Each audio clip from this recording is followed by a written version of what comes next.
আসসালামু আলাইকুম প্রিয় বন্ধুরা।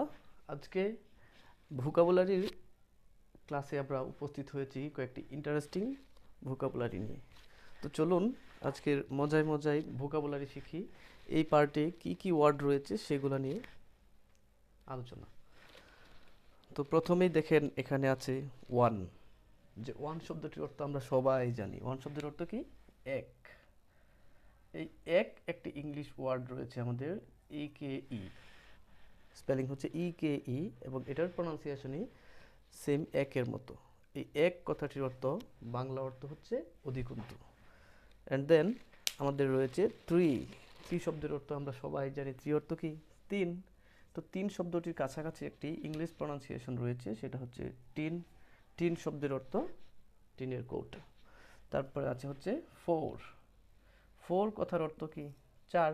সকলেরই জানা ফোর শব্দের অর্থ চার। এই চার একটি আমাদের ইংলিশ ওয়ার্ড রয়েছে। এই চার কথাটির অর্থ হচ্ছে গৃহস্থালির কাজ।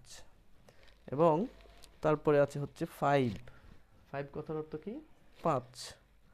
এই পাঁচ বা প্যাচ নামের একটি ইংলিশ ওয়ার্ড রয়েছে আমাদের। এই ইংলিশ ওয়ার্ডটির অর্থ হচ্ছে তালি। তারপরে হচ্ছে সেভেন। সেভেন শব্দের অর্থ কি? সাত, যেটা আমাদের সকলেরই জানা। তো এরকম সাতের সেম প্রনাউন্সিয়েশন হচ্ছে একটা ইংলিশ ওয়ার্ড আছে, সেটা হচ্ছে শার্ট। শার্ট শব্দটির অর্থ মল ত্যাগ করা। অ্যান্ড দেন আমাদের আরেকটি ইংলিশ ওয়ার্ড যেটা সকলেরই পরিচিত, সেটা হচ্ছে এগ। এগ শব্দের অর্থ কি? এগ শব্দের অর্থ হচ্ছে ডিম।